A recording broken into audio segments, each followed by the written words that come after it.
एक दिन ब्रह्मचारी माधव किसी जंगल से गुजर रहे थे।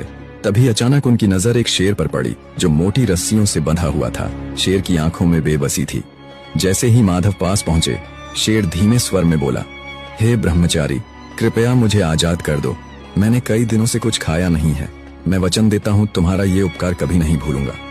माधव को उस पर दया आ गई। उन्होंने बिना कुछ कहे उसकी रस्सियां खोल दी और आगे बढ़ गए। कुछ दिन बाद जब माधव एक शांत जगह पर विश्राम कर रहे थे, वही शेर वहां आ पहुंचा। उसकी आंखें अब निर्भीक थीं और वह सीधा माधव के सामने आकर खड़ा हो गया। माधव चौंके और बोले, तुम यहाँ? तुम इस तरह मुझे क्यों देख रहे हो?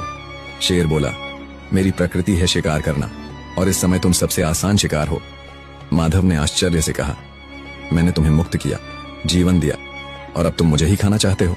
शेर बोला, कृपा और कर्तव्य अलग चीजें हैं, जंगल का नियम अलग है। माधव ने कहा, फैसला किसी तीसरे से होना चाहिए।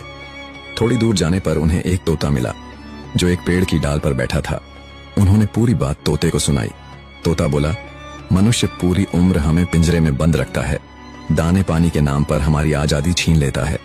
जब मन भर जाता है तो पिंजरा किसी और को दे देता है। मैं शेर का पक्ष लूंगा। माधव चुपचाप आगे बढ़े। कुछ दूरी पर उन्हें नारद मुनि मिल गए। उन्होंने पूरे घटनाक्रम को विस्तार से सुनाया। नारद मुनि शांत भाव से बोले, मैं तब फैसला करूंगा जब तुम पूरी घटना को दोबारा वैसा ही करके दिखाओ जैसे हुई थी। माधव ने बिना कुछ कहे शेर को दोबारा उसी तरह रस्सियों से बांध दिया जैसे वह पहले बंधा था। जब रस्सी कस चुकी थी, नारद मुनि मुस्कुराए और बोले, फैसला हो गया।